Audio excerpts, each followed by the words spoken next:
Welcome to the Investigator-Initiated Trials Roles and Responsibilities course. I will be your instructor. So just to give you a real brief feedback or introduction to myself, just so you know who's sharing with you on today, I do have well over 20 years of experience. I just kind of stopped counting at 20 in the industry. I have spent most of my time as a quality assurance professional, working both for larger pharma companies, smaller biotechs, CROs, and currently as a consultant.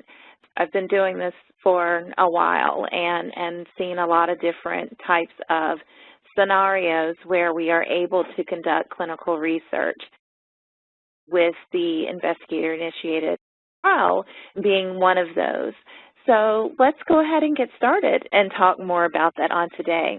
So our learning objectives for today will be to define an investigator-initiated trial, and we'll talk more about some other names for that as well.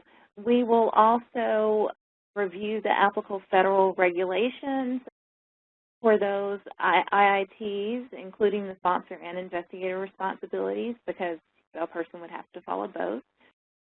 We will review the steps involved in initiating a study as an investigator-initiated trial.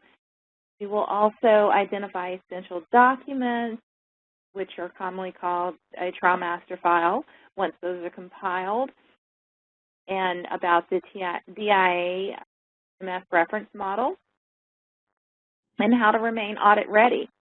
We will also talk about identifying approaches to minimize risk associated with an investigator-initiated trial by reviewing a few warning letters that I have for you on today and learning from some of the deficiencies that others may have had. So first of all, let's just go ahead and lay a little groundwork here about what are investigator-initiated trials.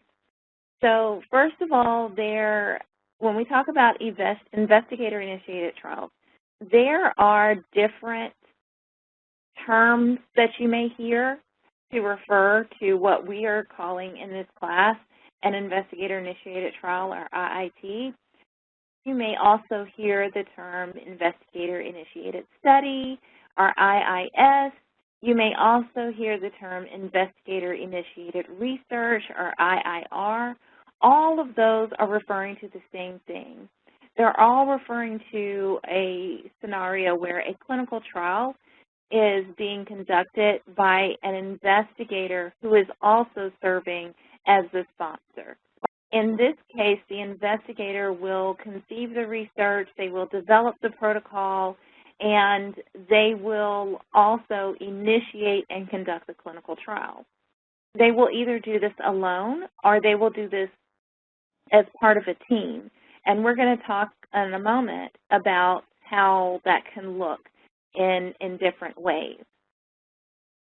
So one of the really important things that I want to, lay down as one of the ground rules or setting expectations up front here is that there is no light version, there is no abbreviated version of a IIT, of an investigator-initiated trial.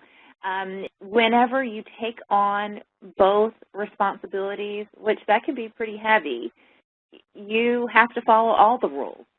So a lot of the same rules will apply for investigator-initiated trials as for sponsor-initiated trials. So we will talk about how that can play out in terms of actual conduct throughout the time that we have together on today. So we've already kind of jumped ahead and talked about the definition of a sponsor investigator, and I shared with you a little bit of the different terms that you may see, the IIR, the IIS, and the IIT.